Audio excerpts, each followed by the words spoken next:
welcome. This is going to be a discussion between Lee Camp and Matthew Ho. And I think among other things, they're going to be talking about censorship and its implications in today's world. We are honored to welcome the great Lee Camp, a comedian, activist, and journalist, the host and head writer of Redacted Tonight with Lee Camp for 8 years, author of Bullet Points and Punchlines, and writer for Shearer Post, Truthdig, and The Onion. Thanks for having me.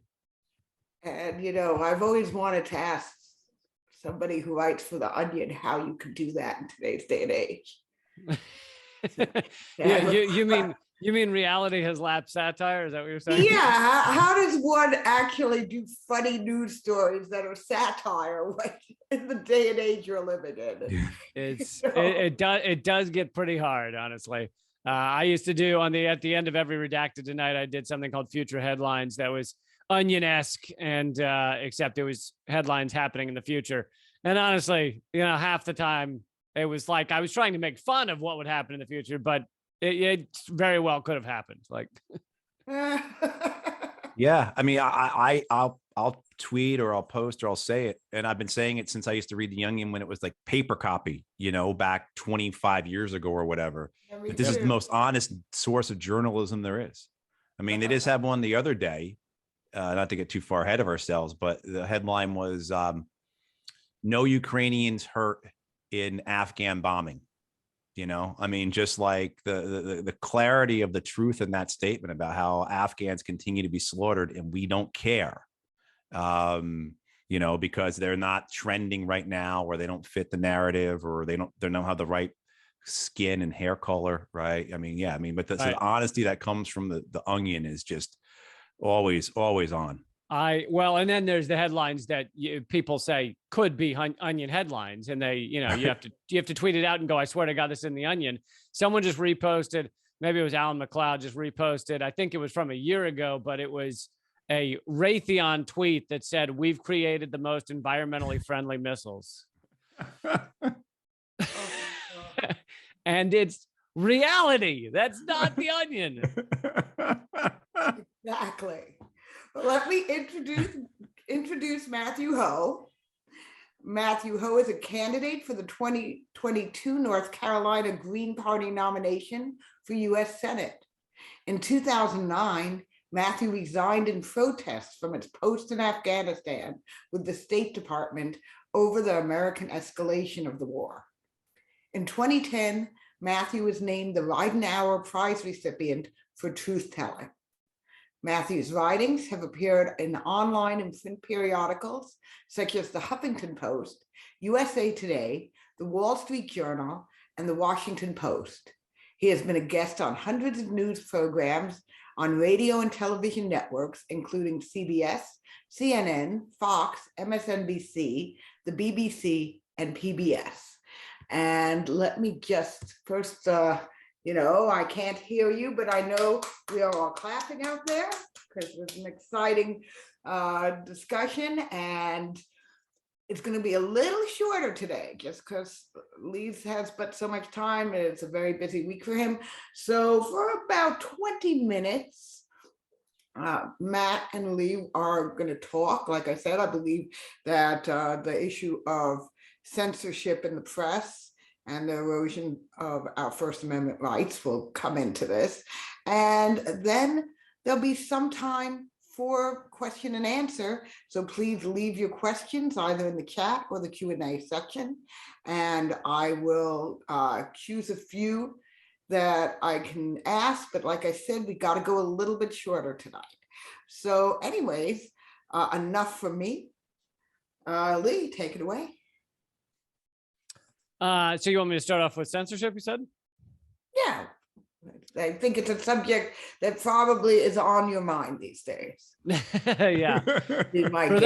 For those who don't know, I hosted a political comedy show for 8 years called Redacted Tonight. Was the head writer. I wrote everything I ever said. I was never censored. I was never told what to say, told what not to say. And it was on RT America, because that is the only channel where at the time, they're not around anymore. A month ago or 2 months ago, completely shut down. But that's the only channel broadly across America and international airwaves that you could be full-throatedly anti-war on a daily basis, anti-hegemony, anti-imperialism. And that's why I was there. That was essentially the only reason I was there, was I could be completely uncensored. Well, then, you come up to a couple of months ago and US sanctions shut down the channel. But then on top of that, YouTube bans all past episodes of my show, but of everything Arte America. So that includes all of Chris Hedges' work there. It includes all of the past Abby Martin episodes. All of that stuff is banned and deleted on YouTube globally. In that same week, my podcast was deleted from Spotify. And then many other people, I'm lucky to have not had this yet, but many other people who had worked at RT America, despite the fact the channel was shut down and gone, and, for never more, at least for now, they got the scarlet letter across their Twitter handle that says, Russian state media. This went for people like George Galloway, former MP in Britain. It went for Ed Schultz, who was, most famous for being a very successful MSNBC host, but then was at RT America for a couple of years. But Key Point had been dead for 4 years, and they still felt the need to call him a Russian state asset across his Twitter feed. This is truly a dystopian times, hilariously censorious times. And, to shut down thought like this, to try and make it so that you literally can't be anti-war in a full way. You can be anti some wars. You could say I'm opposed to Russian bombing. You just can't say I'm opposed to the U.S. sending weapons to Ukraine. I'm opposed to the U.S. bombing over the past 20 years. I'm opposed to the tens of thousands of bombs that the Pentagon drops per year under Obama, under Trump, under Biden. Those numbers do not decrease as the years go on, or as the presidencies change. And if you're opposed to it all, then you are deleted from these airwaves. These include internet, large tech platforms.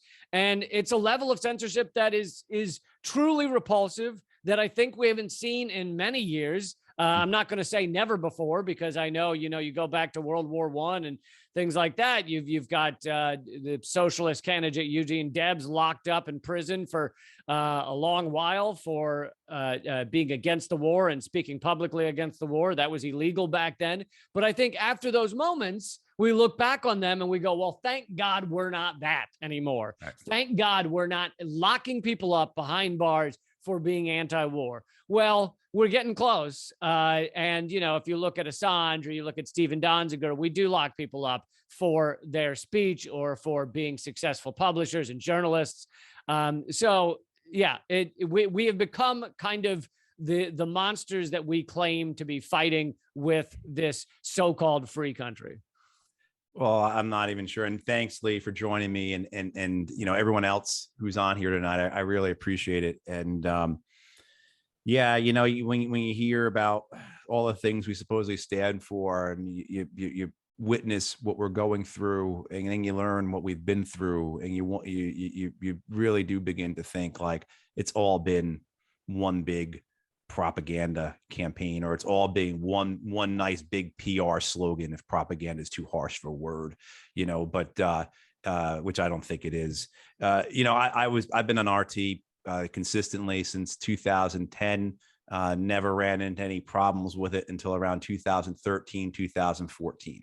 And that's when you saw American policy shift towards in regards to Russia. If we all remember, Barack Obama famously mocked Mitt Romney in the 2012 presidential debates for saying that Russia was an adversary.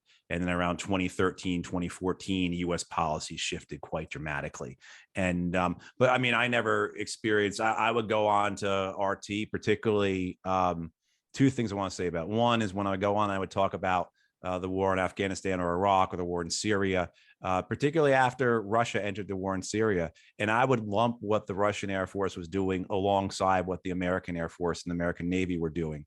And I was never censored for that. I mean, I could go on and condemn what Russia was doing in terms of its bombings, in terms of its how it was, the way it was devastating Aleppo, just in the same way that the American Air Force was devastating Raqqa or Mosul. And I was always asked back. I'll also say quite poignantly, because this is something that I live as my experience, with the suicidality that comes out of taking part in those wars and then working with other veterans who deal with the same such thing.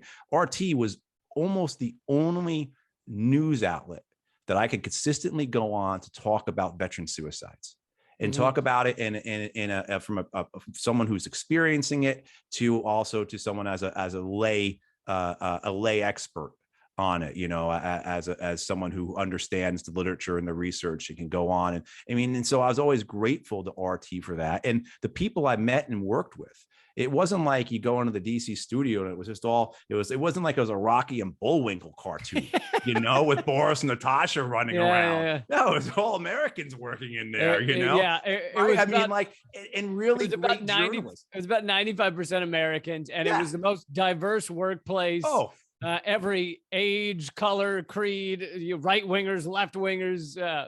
And people of all, people with deep experience. And then you had a lot of young, great journalists who were starting there, who were coming out of journalism school. And I'm thinking Alona Makovsky, Abby Martin, Anya Parampil, these great journalists who were fearless in the way they wanted to report things, and they were given that opportunity, and they've all since gone on to be quite successful independently. And unfortunately, it's had to be independently for them.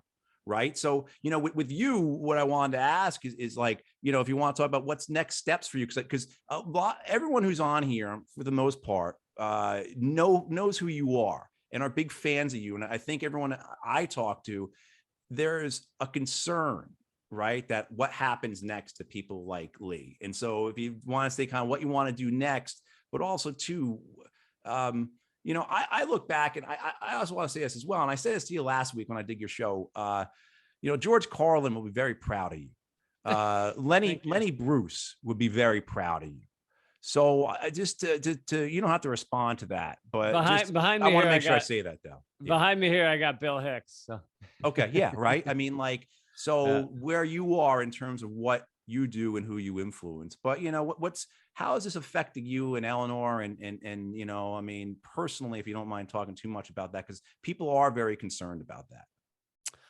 Well, that's very kind of you. I've never, even as all of this was going down, I viewed it as my job to talk about what this meant in the broader sense of censorship and things like that, because yes, I am in a way a victim of this censorship, but I am not the true victim of the American policy. I am not the families being killed by our bombs. I'm not the refugees fleeing their homeland because it's been turned into a failed state by us. I'm not the people across this country living in tents and under bridges, quite literally, or even the 15 million people that were facing eviction during the pandemic. I don't know if that's any less now. It may not be any less, but and so I don't want to act like woe is me, but in a censor way, yes, I am the victim of censorship. And when the show ended,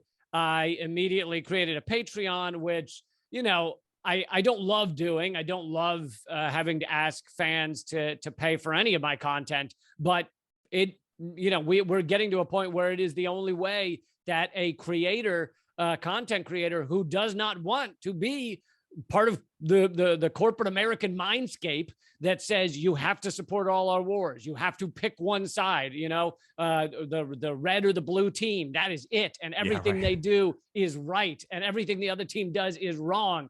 I don't want to be a part of that, and the only way to not be a part of that is to do something like Patreon. So I created patreon.com/LeeCamp. I'll be switching to a new platform soon. I'll be announcing that soon because Patreon's been deleting people simply for having views they don't like, which again, you end up with this crazy censorship. And And then I also am starting a new show I just announced this week called The Most Censored News with with Mint Press and Behind the Headlines. Mint Press, an incredible outlet. I know you've done some writing for them, and so many great writers there. Eleanor Goldfield, Alan McLeod, Dan Cohen.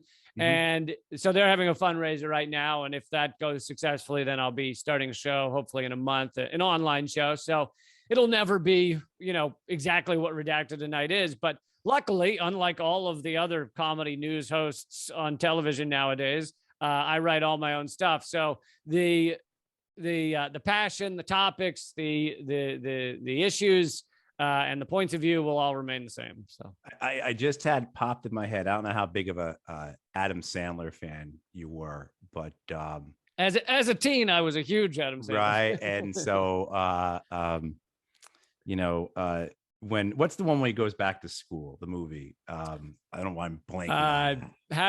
Not Happy Gilmore.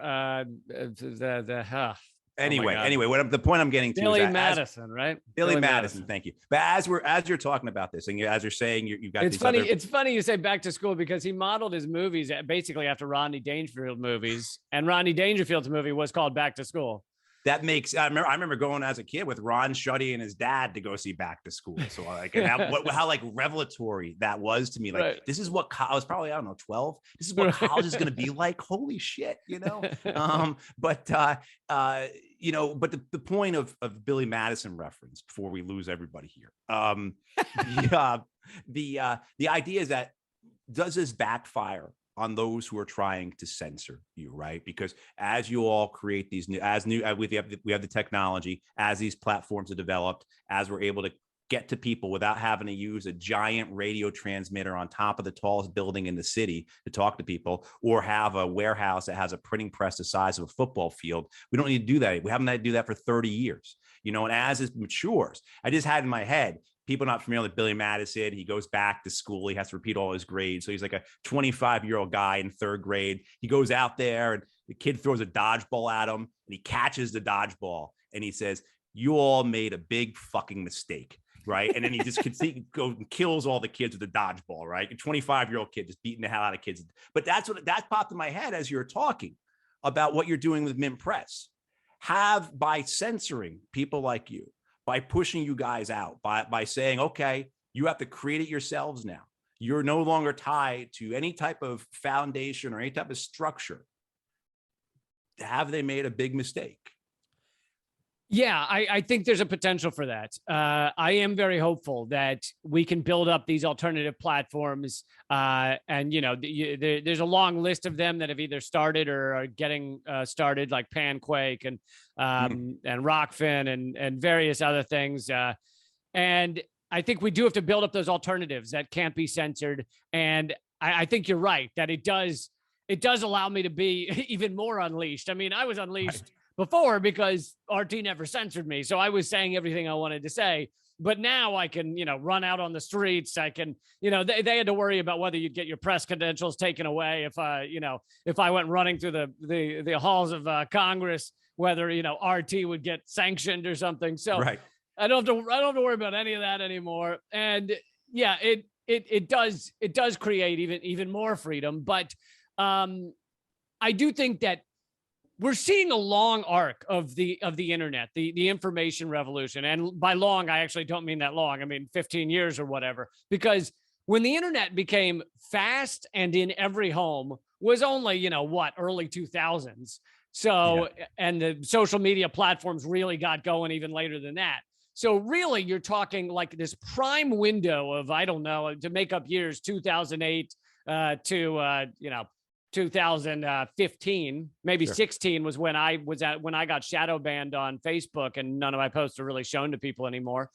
So you've got this prime years of about 9 years where the internet was free, fast, social media was great. And we saw massive change in a ideological way. We saw gay marriage becoming fully accepted from 80% of America disapproving. We saw cannabis legalization just skyrocketing. We saw Occupy Wall Street. We saw the Bernie Sanders movement and the origins of Black Lives Matter. And And all of this stuff happened very quickly. And people became aware of the truth behind U.S. foreign policy in a way they never had before.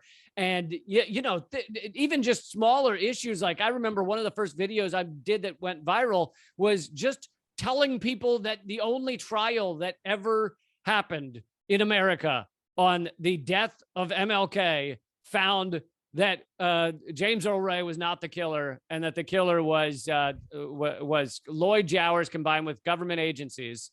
So government agencies were involved. And this is the only trial that's ever been had for MLK Jr., the assassination, 1999. And so I was and it was in the New York Times, but they put it, page D12 in 1999, a tiny little blurb.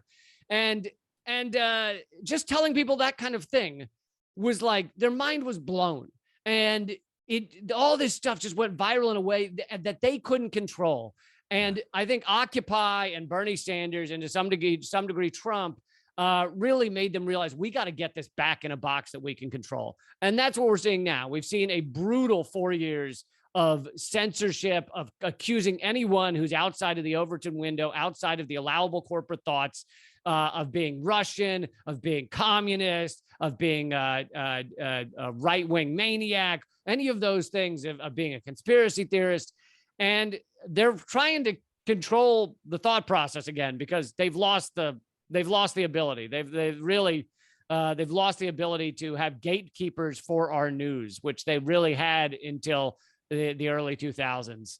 And, I'm hoping we can build up the alternatives, and this can keep growing the way it has. Yeah.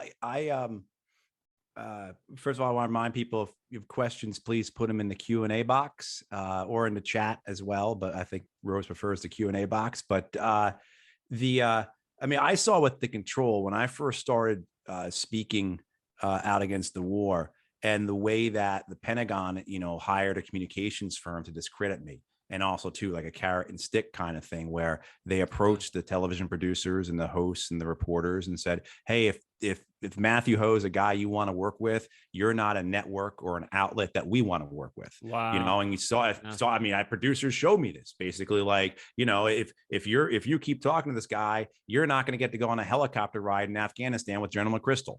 That was the threat, and it was very effective sometimes. Take away access. Yeah. Exactly. But what I think they were trying to do, and what was slipping out of their hands, was that all of the outlets now, and I found that year, because I was speaking at a lot of colleges that year, talking to these college kids, and over again, they'd be like, "Hey, yeah, no, I heard you on a podcast." And I was like, what the hell are they talking about? Podcast. And at that point in 2010, it was just, they were basically just, podcasting really was kind of just recorded versions of previous shows that you would listen to. So I would do a thing with Wolf Blitzer or whatever. And, the kid who was hosting me out at Miami University would say, "Hey, I listened to it on, I was running on the treadmill or something." I'm like, "Oh," but very quickly, like, as you were saying, as things spread and blew up, like, it then became, "Hey, you need a computer, you need like one of these things, and you can do it." So but the fear, I think, that we're seeing, and the way that they're lashing out, and it's quite remarkable where we can go. And we just saw that I'm sure you saw this, that CNN, as they tried to expand with CNN Plus or whatever they call it to provide a streaming service, what like 2 weeks, 3 weeks, and they had to cancel it. Yeah. And we've seen similar things with like CNN on Facebook and on, and until they change the algorithm, CNN on YouTube, while I was just a little YouTuber before Redacted Tonight, I was getting, 20 and 50,000 views a video. CNN per video would get, 1,000, 2,000, right, because no one turns to those platforms for the mainstream garbage that they could flip on a hotel room TV with. And so it made sense that nobody was doing that. But then YouTube, Facebook, all of them changed their algorithms, changed the way they do things so that they push this stuff down people's throats. So now if you watch a clip of mine, and as it gets to the end, rather than auto playing more of my stuff to say, "Oh, you like this," they autoplay CNN or something, and they force it down people's throats. So CNN now has tons of views, right, because they need people to buy this garbage. Right. No, I noticed that several years ago, because I got into a point where I was watching a lot of the YouTube. I come home and I'd do whatever and do chores, or I'd, you know, work out or whatever, I'd have the YouTube, and it would just go right from like one thing, like, you know, like you to Abby Martin to Jimmy Dore to whoever I was listening to, you know, and you know, I mean, you're a good looking guy, but like, I don't need to watch you on YouTube. I just want to hear it, you know? And so, but then I noticed around, gosh, when was it? Maybe 2019 or so, 2018, 2019. I started noticing that after Lee Camp, now I'm listening to Rachel Maddow. Yeah. And like, how did this happen? And exactly, to me, it always feels like a gentle shove. It's like, oh, little fella, you seem to have strayed from mainstream thought. Let's just bump you back on course. Oh man, here. I'm not, you kidding me? I feel like I get pushed down the stairs with that, you know? I mean, like, not so much a gentle. I mean, but that's what they're doing, and they're the ability to try and control it, and you know, and I've seen that too, because I certainly this whole thing with the algorithm, and you said something very funny the other night when we were talking about how the algorithm isn't your friend. And so for folks who aren't, you know, and actually if you met the algorithm in an elevator, you break its nose or something. So, right. But like, can you explain to folks, just so people know what we're talking about here, about what actually happened and how insidious this actually is, but also again, how it's going to backfire? Yeah. The thing I worry about, which will help explain the algorithm, is that we are getting, and it's a type of censorship that I think is talked about far less than when they delete a TV show like mine, or they delete Trump from Twitter. Those are talked about. What's not talked about that much is the siloing of us, the putting us into filter bubbles, to so that we see mostly things we agree with, which makes us happy. If we don't really think about it, we just go, oh, I agree with that, and I agree with that, and isn't this lovely? But which can be nice. But here's the problem: is I go on my Twitter, and half of all tweets have to do with freeing Julian Assange. And right. That's wonderful. To me, that feels great. Yay, everyone's talking about freeing Julian Assange. But it's not everyone. It's 1,000 people that I happen to follow, that I happen to care, you know, about what they're right. saying. So then for example, I got an email from a Norwegian reporter of a mainstream outlet, who wanted to talk to me. And they said, I want to talk to you about Assange because I can't find anyone in America who supports his case. And that's the reality, is most people are not getting that. And we're put into these filter bubbles. We don't know what other people are thinking about or what they're saying outside of those bubbles. And it's a vicious kind of censorship, because it's a kind of censorship and suppression that makes us feel good and makes us feel kind of successful. You know, I post something about Assange, it does really well. Yay. But we're not creating the change we could be creating, because we're in a little room of people who are like-minded and agree with us. And that's not what these platforms used to be. These platforms, yes, they had an algorithm, but the algorithm was largely just deciding, how many thumbs up did it get? How many comments did people leave? Did people watch to the end of it? And did people think that the title matched the video, which would cause people to watch more of it? You know, if the title was fake, then they would turn it off, and those kind of things. So the algorithm was showing people things that they liked, but it was showing people things that did well and that people appreciated. I'm not saying they were perfect, but you could have somebody getting hit in the balls and it could do really well and go viral. but perhaps that is better than to just put people in these filter bubbles that also subtract anything that they act like white blood cells going after an infection, and the infection is often the truth. The infection is us revealing the truth about Ukraine and being a proxy war. And the truth is us revealing the truth about the endless bombing of the United States. So I mean, by the United States. So those things get kind of subtracted out. The white blood cells encircle them and push them away from the mainstream flow of a Twitter or a YouTube or something. And so these algorithms were changed around, I'd say, after Trump was elected, 2016, or maybe just before, but 2016. And I'd say what they found even more threatening than Trump was Bernie Sanders. Oh, I agree. I absolutely agree. And I think that's been the line through American history, right? The fear is definitely over a movement for the people more than it is towards fascism. I mean, there's and we're going to transition the question and answer now, and Rosa come back in. But certainly, I heard something today, just as an idea of just fascism, if you understand it and define it as the intersection of government and corporations, right? Yep. And, I hear today that the Biden administration last year prosecuted less than half the number of corporations that are normally prosecuted every year, right? I mean, so like you have so maybe if that's not fascism, where our government deliberately chooses to not just promote and sustain and enrich corporations, but to actively protect them from wrongdoing. I don't know what it is. And it's not as visceral or as crass or disgusting as Trump, but it's just as dangerous. Well, right. And yeah. I think what you're speaking to is, Chris Hedges talked about this a lot, but it was initially put forward by political philosopher Sheldon Wolin, called inverted totalitarianism, which is rather than having totalitarianism by a kind of fascist figurehead, a solo person, we have totalitarianism by the anonymous corporate state. That mushy blob of corporate America essentially owns our Congress. A large 2014 study by Princeton showed that everything they want to happen, everything corporate America wants to happen, happens in Congress, and anything Americans want to happen that does not align with corporate America never happens, has a near zero chance of ever happening. So if Americans, when we want something for our society, for our country, for our people, for our families, can't have a 0% chance of getting it through Congress, if it's not part of what corporate America wants, then you don't have a real democracy. You don't have a real legit republic where we are represented. Absolutely. Absolutely. Hey, Rose. Hi.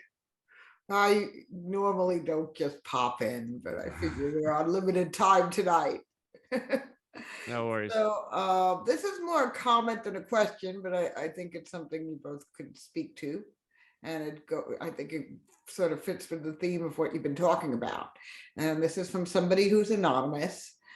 Matthew, you'll be running against the Democrats and Republicans, and the Democrats especially will be whacking you. Seems to me the best way to appeal to the American people is to simply point out that Biden has clearly said nothing will fundamentally change. So if folks really want things to change in the ways we have said over and over that we want them to, you are the only choice. It's just that simple. Well, thanks. That's very kind. But and I mean that very sincerely. That's very kind. Thank you. And it's kind of like, that fundamentally changed. And, we could have like a soundtrack of Joe Biden's greatest hits, explaining why we're doing this, the one that pops out to me, and Lee, if you've got a couple, I'd like to hear them as well. I'm sure you do. But, when the Omicron variant really emerged in the fall, and Joe Biden had his press conference for it, and he said, no one saw this coming, which was just such a lie. I mean, every scientist out there said it was coming, and he can stand in front of the cameras and lie so easily. And whether it's a lie of omission or commission, I don't know. I mean, is this what his people tell him, and so he believes it, or is he just that corrupt that he's so easy at lying about these things? But for something that killed. I'm not sure what the count is for Omicron, but well over 100,000, at least 200,000, probably more, to say something like that and then never to be held to account, let alone all the other things, but never to be held to account for, look, you stood in front of the American people and said, we couldn't have done anything about this. And how many hundreds of thousands of families are ruined now because of that? And we see this over and over again with the overdoses, with just the economic reality that so many people live through, with the wars, with the crime against humanity at the border. But I don't know, Lee, if you have any kind of Biden greatest hits, I guess. I don't know if that's the right way to describe it, but what do you kind of think of when you think about how that's the nothing will fundamentally change? Yeah, I mean, it is one of those things where there's so many to choose from that it's tough to choose one. But I mean, he is a guy who lies, and maybe this goes for all the presidents we've seen in our lifetime. But he is a person who lies just so effortlessly. There is really not more than a second's thought as to whether he should lie or not. It's just whether he's telling the appropriate lie, the correct lie that's politically useful for him. That is the only calculation I think he makes. Everything he said in his campaign has been proven false, as those of us who watch these things know going in. He's not an anti-war candidate. He's not helping people. He hasn't, decreased evictions. He hasn't decreased deportations. He hasn't gotten rid of student loan debt. You can go down the list. But one of my favorites was he basically was saying nothing during the campaigns at all about climate change, the greatest risk to humankind right now. And he was saying nothing. And he was getting, what's it called, where you're chased around by activists. They were showing up to every campaign stop, I think in Iowa, and they were dressing as like penguins and things and demanding he talk about climate change. And finally, he was at one where they're, filling the front row, these people dressed like penguins. And he finally has to say something. And he says, no one cares more, or no one has done more for climate change than me. And it's utterly false. He has done nothing through his entire career to do anything about climate change. And that is continuing. I mean, he tried to lease under his government, and, who knows how much he knows what's going on or not, but under his government, they tried to lease 80 million acres in the Gulf of Mexico to oil and gas companies, and it was stopped by a court. It may still go through later, but it's been stopped for now. But the Gulf of Mexico, where we know how that goes. We've seen that story. We've seen the end of that story, right? We know how that ends up. And it's just, it's horrific. And then, it's no better with Obama. Obama was, and of course Trump, but Obama was running around telling oil people that no one had laid more pipeline than him, no president, enough to circle the earth 3 times. And he had made America an energy exporter instead of importer, meaning we were now pumping so much oil, we were exporting it around the world. Oil should be called planetary death fluid and not oil. And yet here we are priding ourselves on how much we're pumping. Right. And I got this image in my head now of the 2024 election, right? Biden versus Trump, and just one liar versus the other, and Trump is a clown. He's crass. He's a con man. He's a, I don't know if I call him a gangster. I know Cornel West does. But not because I don't want to give any credit. I don't think he deserves credit as a gangster. He's a con man, and then Biden being, he comes across as dignified, looks very good in his blue suit and his blue tie. And he's, former chairman of the Senate Foreign Relations Committee, and he carries himself very well, and he looks, but he's lying everything except when he falls up the stairs. Right. Yeah. Gosh, I remember one of my first remembrances of television is like early Saturday Night Live, making fun, I think it was Chevy Chase making fun of Gerald Ford for falling down all the time, right. Yeah. So, but the same kind of thing, but it's actually really scary and really sad that these two liars, who both have mental health issues, I'm sure of it, they're going to continue. Yeah, Biden is so out of it that people have forgotten how out of it Trump seemed. He's a liar and a fake and everything, but there were times where he legitimately was, who knows what was going on with him. But my favorite one of those was when he sat down at the boardroom and they let the cameras in. So he's sitting there at the board table, and he's got Rudy Giuliani sitting, I don't know what he called him, the internet czar or something, came up with some position. And he goes, yeah, I'd like for my good friend Rudy Giuliani to speak on that, and looks around and doesn't know where he is. Says, where's Rudy? Rudy is across the table facing him like a foot away. And he doesn't know that that's Rudy Giuliani. And it's like, both these people have crazy mental decline and should not be running this country. I have to point out, and I don't remember who wrote this article, but it was in RT. And it was during the time where we were getting close to the 2020 election actually happening, and it was Biden versus Trump. And somebody wrote an article that said the fact that these two mentally impaired, extremely elderly men are the choices is a sign of the US's total decline as an empire. Like, we know that the empire is going under when this is your choice. Yeah. And I Yeah. thought that was very sharp. Oh, I'm sure we go back and read through the pages of the decline and fall of the Roman Empire and the crazy emperors that, illustrated that decline. And yeah, absolutely. Absolutely. Good God. I'm going to ask a question of Lee, and we're going to end question and answer relatively earlier than usual. But as always, I'm going to put down my email address. So please, people can feel free to email me, and I will make sure that Matt or Lee or both of them get the question. And so it can be continued. But because it's a little shorter tonight, I'm going to end on this question to Lee for question and answer section. If you had the chance to grab a gig on MSNBC, but within negotiated limits on what you can cover, would it be worth doing if the money was enough to set you up after a few years? So the shorter question is, would you sell out for would you sell out of money?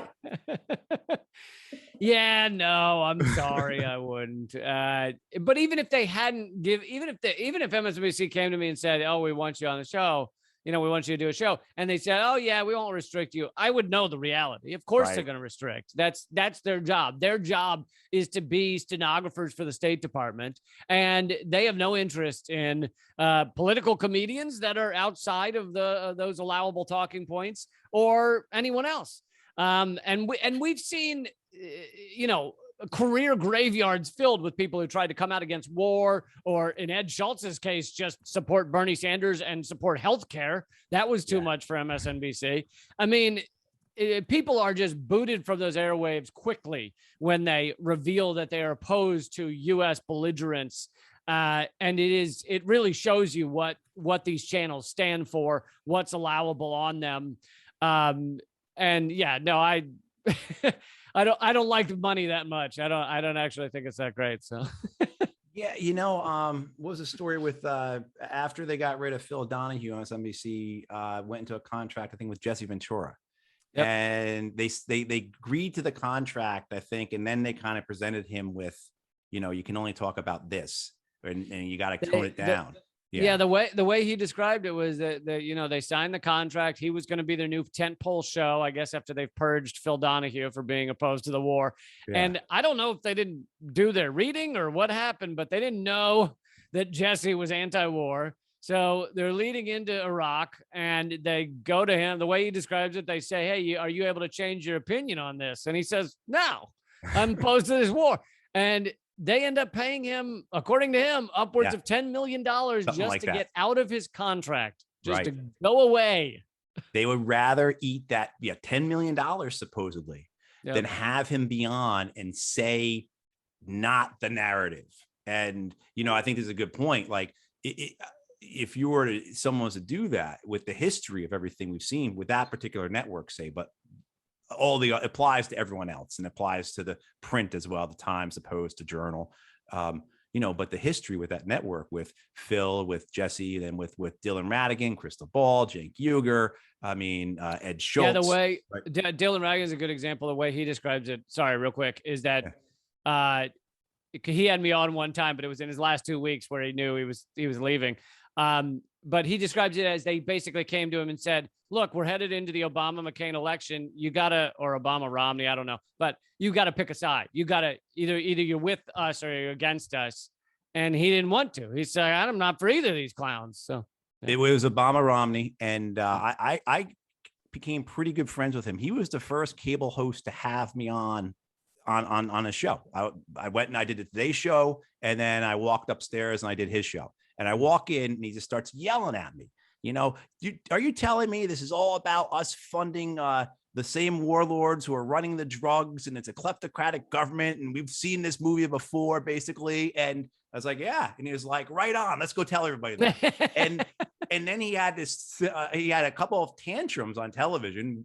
Which went viral. Great stuff.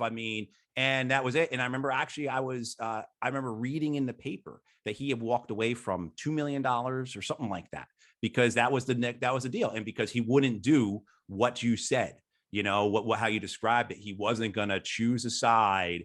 And, and Dylan carries a lot of stuff too, in the sense that, he carries a lot because he was on CNBC in the years running up to the Great Recession of '08, pushing that narrative. And I think, like a lot of us who have done wrong and we tried to keep giving ourselves the benefit of the doubt, we thought things would change. We thought we could change things. We kept making excuses, et cetera, et cetera. And then we are inside the machine here. We can only serve the machine. There's no way of being your moral agency is incredibly limited, if even existed at all, within such an immoral Leviathan as like a MSNBC, or in my case, the U.S. government, or what have you, but no, the examples are, and I've seen a question in there as well for me that was along similar lines of why won't you run as a Democrat? And I hope maybe that kind of explains it as well, because once you start compromising yourself, once you corrupt yourself, there's no end to that. It's only all you're ever trying to do at that point. Once you've compromised yourself, once you corrupt yourself, is get yourself back to some base level that you may have been before, but that's not going to happen. It's never going to happen. And the only way to do it is to free yourself from, I like using the term Leviathan because it's so, I kind of remember what I read in Leviathan, back in college, but it's also such a great word for that. Yeah, I think that's well said, and we've seen it happen with so many Congress people. Not that there are that many actual left-wing Congress people, but the handful there are, we see them just slowly be, and just slowly be captured by the system. And I think they tell themselves, well, I'm if I make this deal behind closed doors, I make that one, and I agree with this, and I go along with Nancy Pelosi for that, then I can get this later. And right. I'm sure they tell themselves those things, but you just see it time and time again that if you're going to be part of that club, then you are agreeing to their rules. That's the story of my life in my 30s, man. That was, honestly, it was like, okay, as a junior guy in the military or in the State Department, I really can't do too much about this now. But when I get into a position of, when I'm a senior person, when I'm an SES or whatever, then I'm going to do things differently.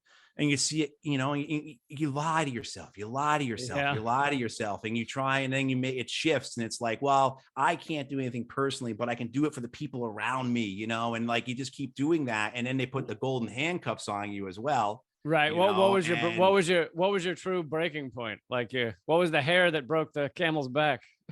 Oh, I don't know if there was one, but when I got to Afghanistan after being in the Iraq war twice and seeing that the war in Afghanistan was no fundamentally different than the war in Iraq, we can go on all day about like, well, this is different, that's different. They've got higher mountains in Afghanistan, and the Mongols invaded in this year, and all that nonsense.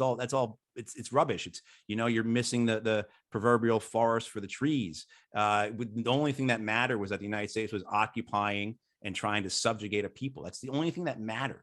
And seeing that, finally accepting that, and then also as well that the Obama administration was no different than the Bush administration. And I was intellectually and morally broken. I can't be clearer than that. That's how I was. And so after seeing the escalation of the war in '09, seeing the futility of it, the idea that I have to go home and be at a funeral and tell someone it was worth it, let alone just seeing the Afghans dying, like I saw the Iraqis dying. I think it was probably something I've never talked about. We killed a kid, young man, probably 16, 17 years old, and we had to repatriate his body. And just him laying there. And if you ever seen a dead body that's been dead for 4 or 5 days, that waxy look, and the way his mouth couldn't remain closed, and his family had to come, and we had to give him back after we had killed this kid. I think that was probably the last thing for me. There are other things, the elections and other stuff, but killing that kid, that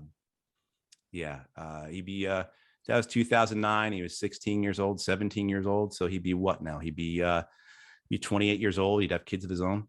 Well, and that's a perfect example of what these so-called leaders, calling them leaders is giving them too much credit, but these so-called leaders, they send people out to do that, and they never even have to look at it. They never have to see it. They never have to worry about that really coming home to their doorstep. Right. And I think we're getting near the end of time. So actually for Lee, why don't you give a closing statement? We'll do this and we'll free you up. And this way you can stay for our little pitch at the end, but I know you've got stuff to do. So why don't we let you close out here? And if you want to stay, you can. If not, I appreciate you being here, brother. Well, thank you. I appreciate it as well. I mean, I know we've been focusing a little on censorship, and these are pivotal times. And there's a lot of negative to see in this world right now, but I think there is a lot of positive as well. I do think there are more people willing to doubt the kind of Pentagon created narrative than ever before. And they're working harder than ever before to try and prop this thing up, this endless war. The latest estimates are 6 million have died from our wars on terror over the past 20 years, 1 million directly, 5 million indirectly. And to me, that's, from a moral standpoint, that's the beginning and end of the discussion right there. America has no place in other countries, no place bombing other countries, no place telling other countries how to run their systems, because there are 6 million people whose lives have been destroyed by us. Well, more have been destroyed, but 6 million people dead. And that's the end of the discussion. You don't need to go any further. That's why I'm so glad you're running and you're making these points because no one else is going to do it. The Democrats and Republicans are one party, and if you put them on a stage debating each other, you're not going to get a debate. You're going to get two people pretending to debate, agreeing on 80% of the structural issues of this country, almost the entirety of foreign policy, and they're going to lie by way of omission on most of those topics. Right. So this is a one-party system, and in my opinion, you are doing one of the only things that can be done, which is the noble resistance against that faux democracy. So, well, thank you very much, Lee. Thank you so much, Lee. And that's why it is so important to get Matthew Ho on the ballot.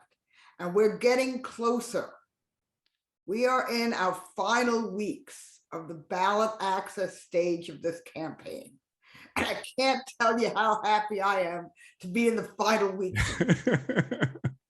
Of course, it's been a hell of a ride. So we need to make sure that we can get Matt on the ballot. And while, as I said, I think I can't give you an exact number, but I think we're getting near 70% there. So we are close, but we need the funds to be able to make sure this happens. Because as I say, people, if you are with the Republicans, the Democrats, you are being paid by the military industrial complex. You are being paid by the big banks. You are being paid by big gas, big oil, big pharmaceutical, and that's who you work for. So when we give to a candidate like Matt is here to work for the people. And he is going to be an amazing candidate for the Green Party. I mean, he already is, but when we could actually take off and do something like a real campaign. And that's why I need people to step up. If you can possibly step up with the maximum, which is 2,900, that would make a massive difference. And so I'm asking people, if you could do big money, please do it. Because that's the maximum that you can give. And just put in the chat what you could do. If you could do 2,000, that would be a big, big difference in terms of, we got someone who's going to be collecting signatures. Yes. Hey, thanks, Greg. Yes. Yeah. And I want to say I know we have at least one of our petitioners on here tonight with us, Rohima. And Rohima's been out there, because I see on my little app thing, hitting the festivals for us. And that's what we have. We have 3 weeks left. If we keep doing the things we've been doing, we've got the people, they've been collecting thousands of signatures a week. And if we Yeah. can continue to frankly have the money to support their efforts, that's going to get us on the ballot. We'll make it, so we are really at this point where we are just another push these last few weeks and we're over the top. So that's why we're saying we need your support now to get us there. Be moving faster through the numbers. Yeah. Could anybody do 1,000? If we had one person who could do 1,000 here, that would, be massive. But yeah, right on. Sandy mentioned that they're petitioning in New York for the Hawkins Matera ticket. So yeah, that's a hard task, Sandy. Go to the city. That's where all the people is. Okay, anyone here who could do 500? I'm moving down this list quickly today because we've got 3 minutes to go, and I'm not going to keep Lee any longer. Again, it's really been an honor to have you here, Lee, and a pleasure to meet you.